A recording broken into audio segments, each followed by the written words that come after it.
morning to all of you. I am Ranveer Yadav sir, physics faculty. Dear student, in our previous lecture we discussed about work and power. In our today lecture we discuss about energy. So प्यारे बच्चों, basically हम energy की बात करें तो simple way में हम कह सकते हैं किसी भी बॉडी का जो एनर्जी होता है वो उसका कैपेसिटी ऑफ डूइंग वर्क होता है। ठीक है, कार्य करने की जो उसकी क्षमता होती है, कैपेसिटी ऑफ डूइंग वर्क होता है, वो किसी बॉडी का क्या होता है, एनर्जी होता है। ठीक है, तो बेटे यहाँ पे हम एनर्जी को अच्छे से समझेंगे, एनर्जी होता क्या है, उसके क्या क्या टाइप है और फिर कौन से टाइप हम स्टडी यहाँ पे करते हैं। ठीक है, तो सबसे पहले आप हेडिंग बना लीजिए। फर्स्ट टॉपिक अपने पास है, सबसे पहले हेडिंग बनाएंगे आप एनर्जी। एनर्जी, ठीक है। सो बेटे write down energy of a body, energy of a body is it's capacity of doing work, ठीक है। बेटे मीनिंग समझ आया? किसी भी बॉडी का एनर्जी क्या होगा, the capacity of doing work, और we can see that the ability of doing work is said to be energy. ठीक है बेटे, अब हम बात करते हैं टाइप्स ऑफ एनर्जी। बेटे एनर्जी के वेरियस टाइप्स होते हैं, उनके बारे में हम यहाँ डिस्कस भी करेंगे, पर बेसिकली इस यूनिट में हमें ओनली एक सिंगल टाइप स्टडी करना है, दैट इज मैकेनिकल एनर्जी। बेटे mechanical energy further two types में डिवाइड होता है और उसको हम डीप स्टडी करेंगे। ठीक है, तो यहाँ पे बेटे मैं हेडिंग बना लेता हूँ types of energy. Types of energy, देखो बेटे टाइप्स की अगर हम बात करें तो फर्स्ट अपने पास होता है मैकेनिकल एनर्जी। मैकेनिकल एनर्जी, बेटे mechanical energy further two type का होता है, एक होता है काइनेटिक एनर्जी और भाई एक होता है पोटेंशियल एनर्जी।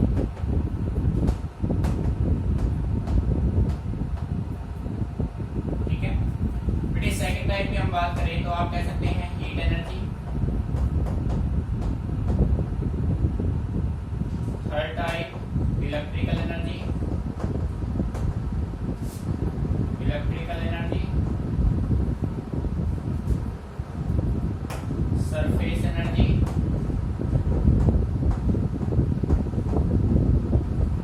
मास एनर्जी,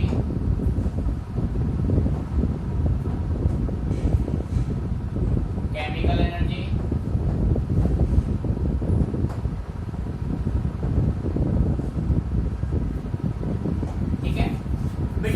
और भी टाइप्स इसके होते हैं, मैनी टाइप होता है। इलेक्ट्रोमैग्नेटिक एनर्जी, तो देखो energy of a body is the capacity of doing work. ठीक है, टाइप्स की हम बात करें तो बेटे mechanical, heat, electrical, surface, mass, chemical, electromagnetic.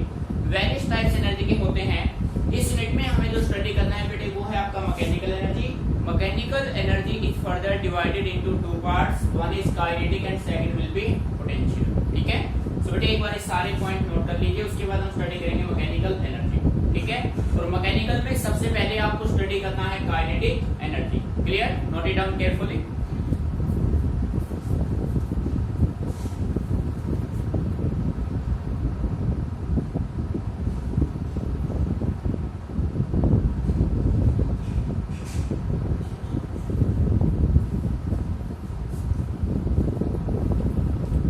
सो प्यारे बच्चों, बेटे सबसे पहले हेडिंग डालो काइनेटिक एनर्जी। ठीक है, इसको मैं रख रहा हूं। सबसे पहले आप हेडिंग बना लीजिए काइनेटिक एनर्जी, जो कि काफी इंपॉर्टेंट है।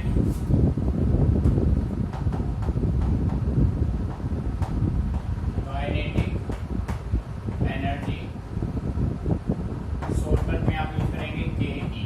ठीक है बेटे, मैं ये कह सकता हूं kinetic energy means running way में the energy processed by a body due to its state of motion. ठीक है, मोशन में जो एनर्जी प्रोड्यूस होगा that is said to be kinetic. The energy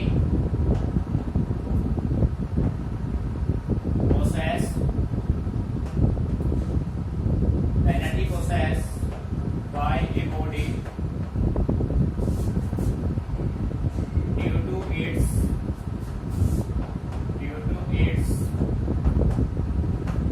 state of motion. बेटे यहाँ पे जो मेन वर्ड है वो आपका है motion. The energy processed by a body due to its state of motion is called kinetic energy. ठीक है बेटे, एनर्जी किससे प्रोसेस हो? Due to state of motion, then the energy said to be kinetic.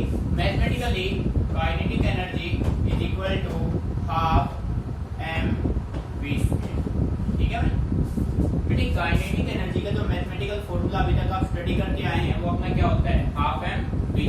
ठीक है, तो प्यारे बच्चों अब हम स्टडी करेंगे, अब इसको एक्सप्रेस करेंगे। आपको प्रूव करना है कि जो काइनेटिक एनर्जी है वो किसके इक्वल होगा? हाफ mv² के। हमें प्रूव करना है इसको। तो देखिए अभी तक आपने स्टडी किया था 9 क्लास में भी आपने स्टडी किया कि भाई काइनेटिक एनर्जी आपका हाफ mv² के इक्वल होता है। बट बेटे यहाँ पे हमें हर एक कंसेप्ट को प्रूव करना पड़ेगा कि भाई ये एक्चुअल है। ठीक है, सो बेटे आप इसको राइट कर लेते हैं एक्सप्रेशन। देखो बेटे काइनेटिक एनर्जी को एक्सप्रेस करने के लिए, kinetic energy equal to half mv² prove करने के लिए अब हम कुछ कंडीशंस मान लेते हैं, मेंटेन कर लेते हैं। बेटे रटना नहीं है, चीजों को समझना है।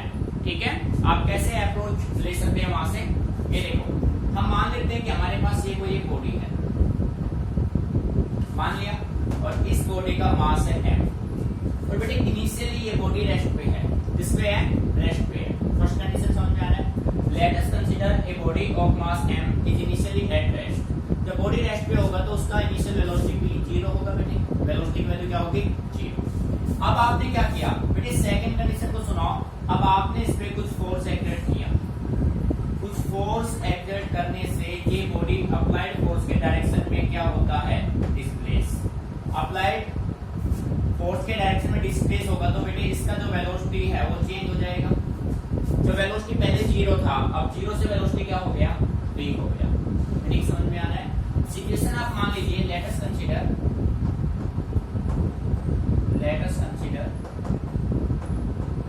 A body of mass m is at rest. और बेटे रेस्ट पे है तो v की वैल्यू क्या है? 0। मीनिंग आ रहा है समझ में? Let us consider a body of mass m is at rest. बेटे आपने एक बॉडी लिया जिसका मास m है, वो इनिशियली पे है रेस्ट पे, तो उसका जो वेलोसिटी होगा वो क्या होगा? 0। अब आपने इस बॉडी पे कुछ फोर्स अप्लाई किया, जैसे आपने इस पे कुछ फोर्स अप्लाई किया, इसका जो वेलोसिटी है वो चेंज हुआ, 0 से क्या आ गया? v हो गया, बॉडी ने डिस्प्लेसमेंट स्टार्ट कर दिया। ठीक है, let it is acted upon bye a force, it is acted upon bye A force so that its velocity becomes v।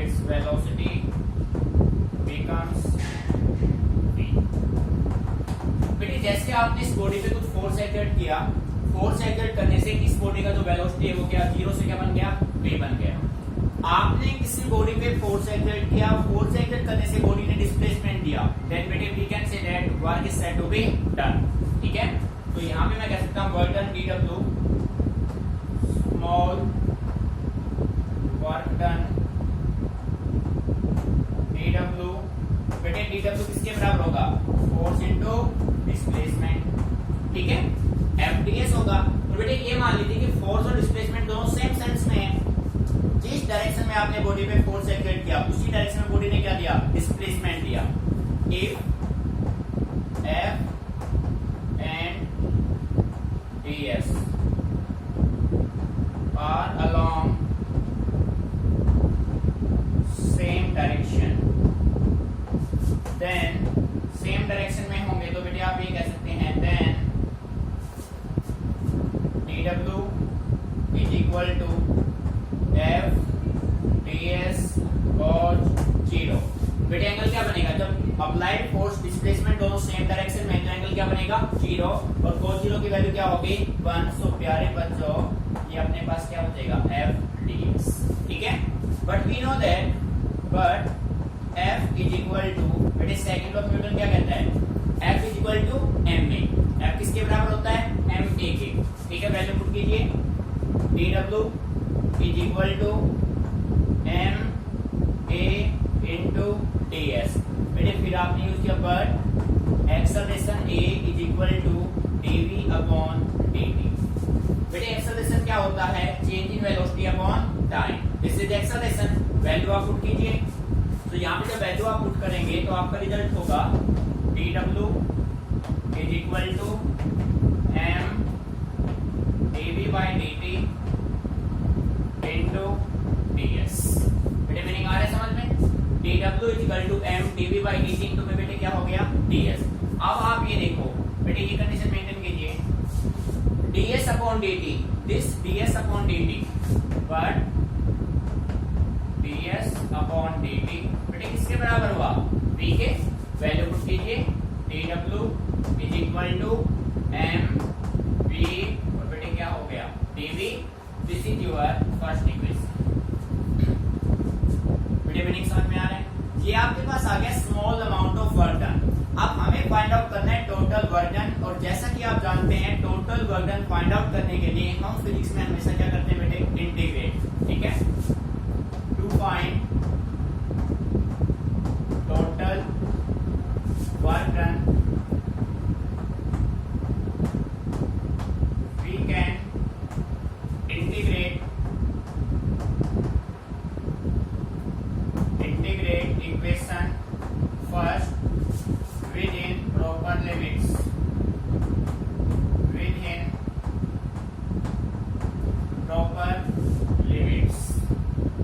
ठीक है बेटे, और प्रॉपर लिमिट्स आपके क्या होंगे? वेलोसिटी के लिमिट्स क्या होंगे? इनिशियल वेलोसिटी 0 था, फाइनल वेलोसिटी कितना हो गया बेटे? v। So we can say write w is equal to integrate, इसका करना है बेटे m v और dv, और लिमिट क्या होंगे? 0 से v। अब बेटे इंटीग्रेट आपको करना है विद रेस्पेक्ट टू dv। इस dv के रेस्पेक्ट में ये मास क्या है? कांस्टेंट टर्म है। dv के रेस्पेक्ट में मास क्या है? कांस्टेंट। तो बेटे इसका इंटीग्रेशन पॉसिबल नहीं है, तो आप कह सकते हैं w is equal to m constant, integration आप करेंगे 0 से v इनटू dv।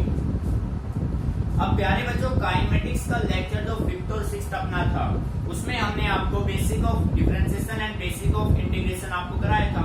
तो बेटे इंटीग्रेशन ये कहता है कि पावर में आप एक प्लस कर दो और सम से क्या कर दो? डिवाइड कर दो। तो देखिए work done w is equal to m constant बाहर, इंटीग्रेशन आपने इसका किया, v की पावर 1 है, 1 में 1 किया 2, v स्क्वायर बाई 2 लिमिट 0 से v।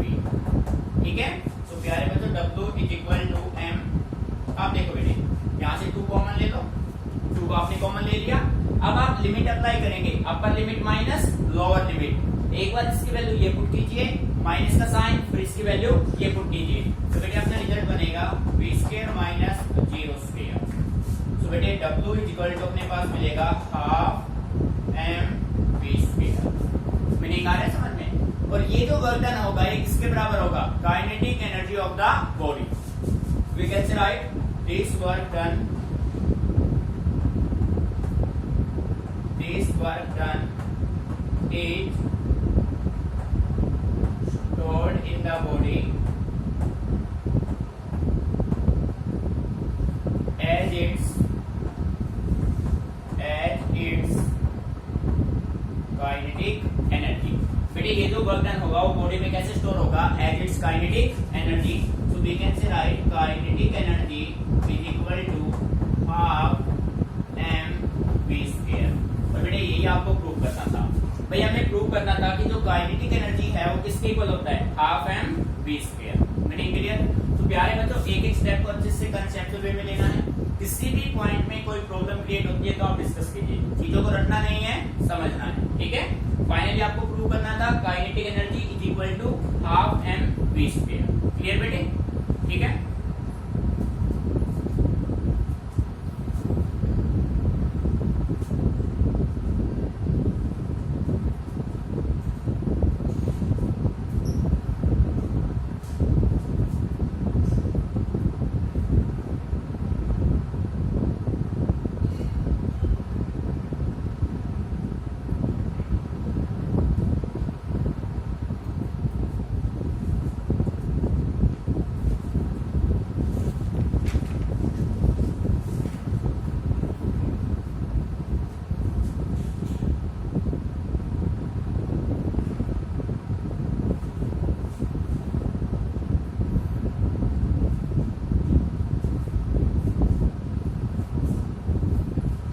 कॉपी हो गया, अच्छे से देख लो बेटे। देखो आपको फाइंड आउट करना था काइनेटिक एनर्जी किसके बराबर होना चाहिए, हाफ एम वी स्क्वायर। उसके लिए आपने मान लिया कि आपके पास कोई एक बॉडी है वो इनिशियली रेस्ट पे है। जब बॉडी अपना रेस्ट पे होगा तो उसका वेलोसिटी क्या होगा बेटे, 0 होगा। अब आपने इस बॉडी पे कुछ फोर्स एक्सर्ट किया, तो फोर्स एक्सर्ट करने से बॉडी का वेलोसिटी चेंज हुआ, 0 से क्या हो गया v, और डिस्प्लेसमेंट हुआ in the direction of applied force. तो बेटे आप कह सकते हो work into be done, then small amount of work done अपना हो जाएगा फोर्स इनटू डिस्प्लेसमेंट। एंगल आपने डायरेक्शन रिप्लेस किया, एंगल पुट किया, एंगल कितना बनेगा 0, और बेटे को 0 की वैल्यू होती है 1, सो वर्क डन अपने पास आ गया। फिर आपने लिखा फोर्स अपना किसके बराबर होगा, mass into acceleration according to Newton second law of motion. ठीक है बेटे, dw हो गया ma into ds, but acceleration अपना होता है change in velocity by time. ठीक है, आपने वैल्यू यहाँ पे पुट की बेटे, फिर आपने देखा यहाँ से ds अपॉन dt का एक रिलेशन बना जो कि किसके बराबर होगा v के। यहाँ पे सारे डाटा आपने पुट किए। सी अपने पास था small amount of work done, हमें फाइंड आउट करना है total work done when the body goes from 0 to velocity v। तो लिमिट अपना हो गया 0 से v, mv dv। Work done आपका हो गया, इंटीग्रेट किया, ये वर्क डन किसके बराबर होगा, kinetic energy of the body. बड़ी मीनिंग आ रहा है समझ। सो प्यारे बच्चों अब देखो इसी से रिलेटेड सेकंड टॉपिक हम सॉल्व करेंगे जो कि काफी इंपॉर्टेंट टॉपिक है इस यूनिट का, वर्क एनर्जी थ्योरम। ठीक है, और बेटे देखिए इसी डेरिवेशन का मैं उसमें यूज करूंगा, बस कुछ डाटा चेंज करना है, आपके दो डेरिवेशन एक से ही हो जाएंगे। आपका काइनेटिक एनर्जी का डेरिवेशन और आपका वर्क एनर्जी थ्योरम दोनों एक से ही प्रूव हो जाएंगे। माइनर चेंज आप वहां पे करेंगे, वो क्या करना है अब आप देखो। टॉपिक कॉपी हो गया होगा ये, ठीक है बेटे। सो नेक्स्ट टॉपिक आप हेडिंग बना लीजिए वर्क एनर्जी थ्योरम। बेटे ध्यान से सुनना बिल्कुल केयरफुली, हेडिंग बना लो।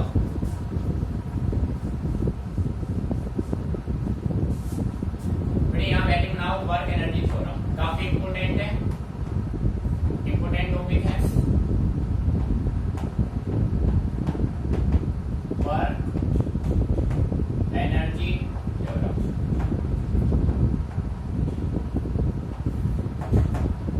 बेटे वर्क एनर्जी थ्योरम क्या कहता है, ध्यान से समझिए।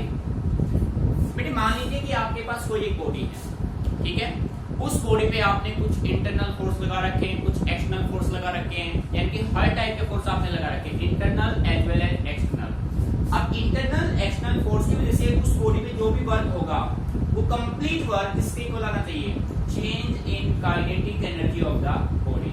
बेटे कंसेप्ट बिल्कुल सिंपल है, जब आप किसी भी बॉडी पे कुछ फोर्स एक्सर्ट करेंगे, चाहे आप इंटरनल करो चाहे आप एक्सटर्नल करो, उस बॉडी का जो वेलोसिटी है वो चेंज होगा। जब बॉडी का वेलोसिटी चेंज होगा तो उसका काइनेटिक एनर्जी भी क्या होगा, चेंज होगा। और यही हमें क्या बताता है, यही हमें बताता है work energy theorem. Clear? So statement को ध्यान से रीड कीजिए। देखो बेटे, इट स्टेट्स दैट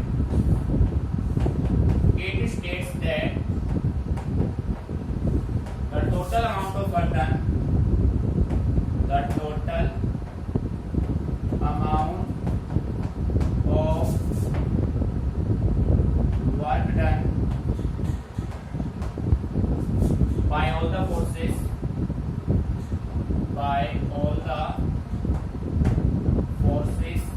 अब बेटे ये जो फोर्स है ना वो आपके इंटरनल भी हो सकते हैं और एक्सटर्नल भी, internal as well as external, internal as well as external.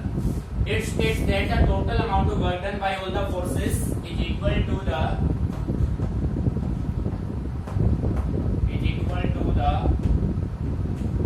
change in kinetic energy, change in kinetic energy of the body। बेटे आ रहा नहीं समझ में? वही ये कहता है it states that the total amount of work done by all the forces। अब जो फोर्स है आपके पास वो इंटरनल भी हो सकते हैं और एक्सटर्नल भी हो सकते हैं, as well as external is equal to the change in kinetic energy of the body। तो प्यारे बच्चों वर्क डन मैं कह सकता हूँ मैथमेटिकल फिगर से right, work done is equal to change in kinetic energy, और ये हमें प्रूव करना है। समझ में? ठीक है, हमें प्रूव करना है कि work done by all the forces is equal to the change in kinetic energy of the body. Clear? तो प्यारे बच्चों देखो ये आपको प्रूव करना है, यहाँ पे मैंने लिखा प्रूफ।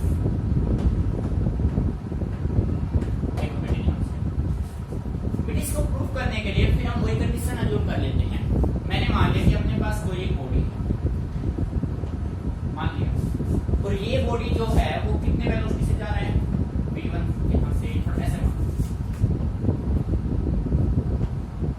एक बॉडी है जिसका इनिशियल वेलोसिटी कितना है बेटे v1 मान लिया, और इस बॉडी का मास कितना है m।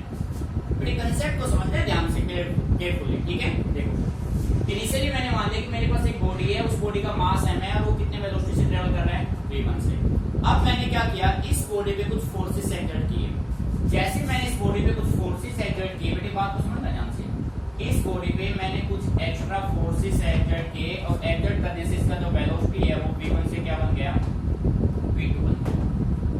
बेटे आ रहा है समझ में, पहले भी बॉडी मोशन में था, अब भी बॉडी मोशन में है, कुछ और एक्स्ट्रा फोर्स लगाने से इस बॉडी का जो वेलोसिटी है वो v1 से क्या हो गया v2 हो गया। बात समझ में आ रही? बेटे जैसे आप फोर्स एक्ट करेंगे वेलोसिटी डेफिनेटली क्या होगा चेंज होगा। पहले वेलोसिटी v1 था, अब वेलोसिटी क्या हो गया v2। तो आपने अज्यूम किया let us consider a body of mass m is moving। बेटे देखो इस लाइन को मैं चेंज कर रहा हूं, कहां पे आपको चेंज करते हैं। let us consider a body of mass m is moving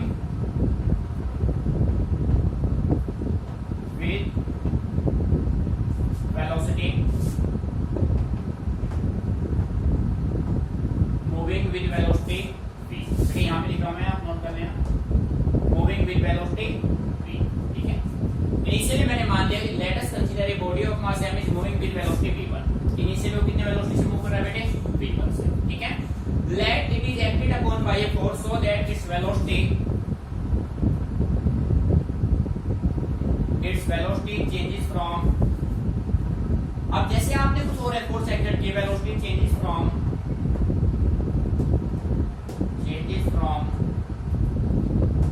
v1 to v। बेटे आ रहा है समझ में, जैसे आपने इस बॉडी पे कुछ और फोर्स एक्ट किया तो इसका जो वेलोसिटी और चेंज हुआ वो v1 से बेटे क्या हो गया v2 हो गया।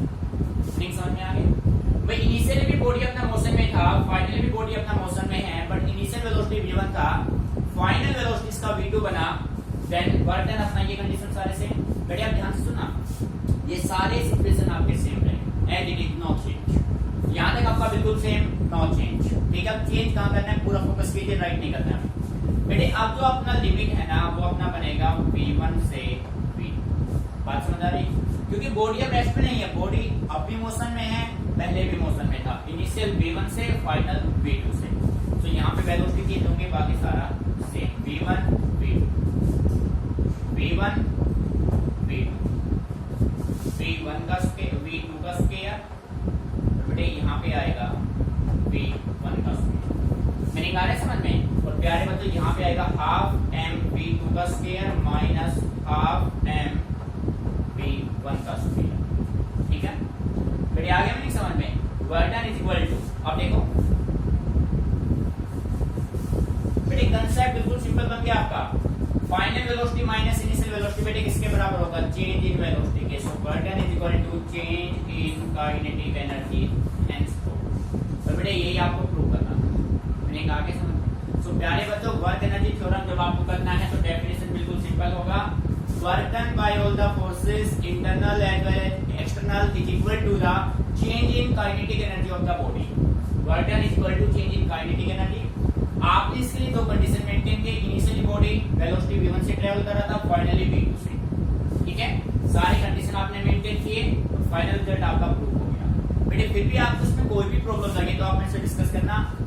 कंसेप्ट को हमें स्मार्ट वे में स्टडी करना है जिससे कि अपना टाइम सेव हो सके। अब आप देखो, आपने एक टॉपिक से दो टॉपिक आपके कवर हो गए, वर्क एनर्जी थ्योरम कवर हो गया एंड काइनेटिक एनर्जी का डेरिवेशन। बेटे क्लियर, अच्छे से इसको नोट कीजिए, कंप्लीट करना है आपको, ठीक है।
मेरे से डिस्कस करना, चीजों को रटना नहीं है, आपको समझना है, ठीक है बेटे। जब आप कंसेप्ट को अच्छे से क्लियर कर लेंगे ना, जब आप न्यूमेरिकल करने बैठेंगे तो आपको कोई भी प्रॉब्लम क्रिएट नहीं होगी, ठीक है। तो बेटे नेक्स्ट टॉपिक हम करते हैं जो कि न्यूमेरिकल के पॉइंट ऑफ व्यू से इंपॉर्टेंट है, ठीक है। आप लोग सभी हेडिंग बना लीजिए, काफी इंपॉर्टेंट टॉपिक है अपना जो करने जा रहे हैं हम न्यूमेरिकल्स, उसमें बेसिकली आएंगे। बेटे टॉपिक आपका है relation between kinetic energy and momentum, ठीक है बेटे। प्लस 2 में भी आप इसका यूज करेंगे जो फॉर्मूला हम बना रहे हैं, ठीक है। हेडिंग बना लो सभी बच्चे। ये जो फॉर्मूला बना रहे हैं न्यूमेरिकल के पॉइंट ऑफ व्यू से इंपॉर्टेंट है, रिलेशन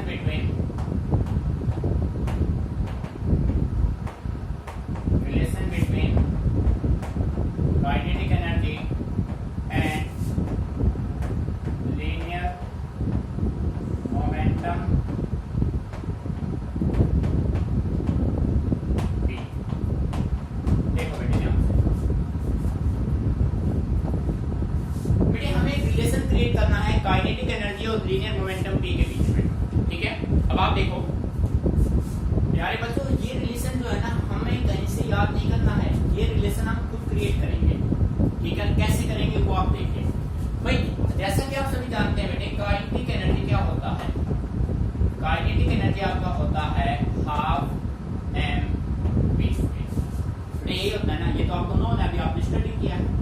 अब इसके बेस से आपको किसी ना किसी तरीके से मोमेंटम लेके आना है, पॉसिबिलिटी बनानी है। अब हमें अपना अप्रोच इंक्रीज करना है, ठीक है।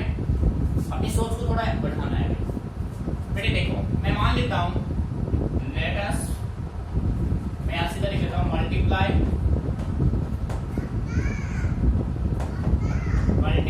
And divide bye, multiply and divide by m on equation first. ठीक है, आपने मान लिया इक्वेशन फर्स्ट। एक मिनट देखो बेटे, देखो इक्वेशन फर्स्ट को आप लेफ्ट राइट दोनों साइड में m से डिवाइड और मल्टीप्लाई कर दीजिए, ठीक है। ऑन राइट साइड में कर दो multiply and divide by m on equation on right side on RHS of equation first. देखो बेटे kinetic energy is equal to half mv² multiply हो गया m by m। So we can say write half बेटे m का square v का square, ठीक है, और डिवाइड में क्या हो गया n, half m² v² upon 2m हो गया। प्यारे बच्चों जैसा कि आप सभी जानते हैं बेटे, देखो हम जानते हैं मास इनटू वेलोसिटी किसके बराबर होता है, लीनियर मोमेंटम के। बेटे mass into velocity linear momentum के इक्वल होगा, so we can say write kinetic energy is equal to 1/2m, और बेटे इसकी वैल्यू हो जाएगी p, तो ये हो जाएगा p का स्क्वायर। ये आपका होगा relation kinetic energy is equal to p²/2m। बेटे आगे समझ। तो बेटे इस रिलेशन के हेल्प से न्यूमेरिकल को हम इजीली सोल्व कर सकते हैं। काइनेटिक एनर्जी होगा p²/2m। भाई mp की वैल्यू आपने रखी p और उसका स्क्वायर हुआ तो p का स्क्वायर हो गया, ठीक है बेटे। जो काइनेटिक एनर्जी और मोमेंटम का, काइनेटिक एनर्जी और मोमेंटम का जो ग्राफ होगा वो आपका पैराबोला होगा, ठीक है। देखो ये नोट डाल के कुछ पॉइंट में यहाँ पे नोट कर रहा हूँ, इंपोर्टेंट है। The graph of kinetic energy and linear momentum P is parabola and symmetric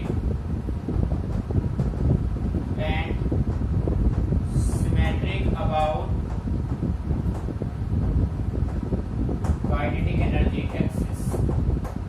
symmetric किसके अबाउट होगा बेटे, काइनेटिक एनर्जी एक्सिस। बस आपको ये माइंड में रखना है कि जो काइनेटिक एनर्जी और लीनियर मोमेंटम का जो ग्राफ बनेगा वो कैसा होगा बेटे, वो पैराबोला होगा। कैसा होगा, पैराबोला, ठीक है। The graph is parabola, clear. Secondly आप ये कह सकते हैं अगर किसी बॉडी के मोमेंटम को आपने 1% से इंक्रीज किया तो बेटे उसका जो काइनेटिक एनर्जी है वो कितने परसेंट इंक्रीज होगा, 2%। If P is increased by 1%, then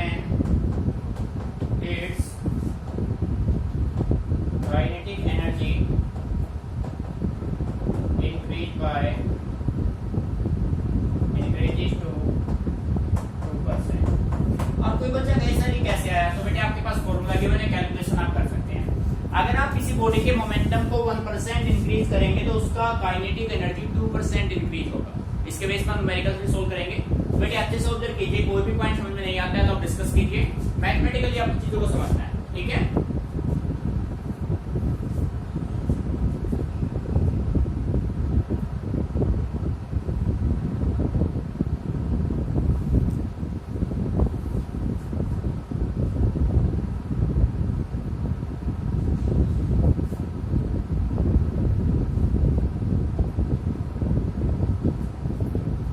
प्यारे बच्चों, जो भी टॉपिक आपको कराएं भाई, एनर्जी क्या होता है, एनर्जी के डिफरेंट टाइप्स कौन से हैं, मैकेनिकल एनर्जी उसके टाइप्स, काइनेटिक पोटेंशियल, बेटे काइनेटिक एनर्जी क्या है, फिर वर्क एनर्जी थ्योरम क्या है, relation between kinetic energy and linear momentum. बेटे ये रिलेशन काफी इंपॉर्टेंट रिलेशन है जिसका आप प्लस वन में तो यूज करेंगे ही, इसके साथ साथ +2 में भी इस टॉपिक का काफी यूज है, ठीक है। तो बेटे इन सभी को अपने माइंड में परमानेंटली सेट कर लेना है जब तक आप फिजिक्स के टच में हैं। बात समझ आ रही है? बेटे किसी भी टॉपिक को आपको रटना नहीं है, आप बस ओनली चीजों को समझिए, आप कंसेप्ट को समझिए कि भाई उसके पीछे रीजन क्या है। अगर ये ऐसा हो रहा है तो उसके पीछे रीजन क्या है। बेटे जिसकी भी रीजन समझ में आ गया ना तो समझ लो साइंस समझ में आ गई, ठीक है। डेली लाइफ में इंप्लीमेंट हम सबको कर रहे हैं पर हमें पता नहीं है, तो बेटे वही आप सीखोगे यहाँ से कि डेली लाइफ में कैसे आप फिजिक्स का यूज ले रहे हैं, ठीक है। तो बेटे डेली का डेली अच्छे से करना है, चीजों को कंसेप्चुअली करना है, डेली प्रैक्टिस करना है, ठीक है। और फिर भी आपको कोई भी प्रॉब्लम आती है तो आप मेरे से डायरेक्ट डिस्कस कीजिए, चीजों को समझना है ना कि रटना है, ठीक है।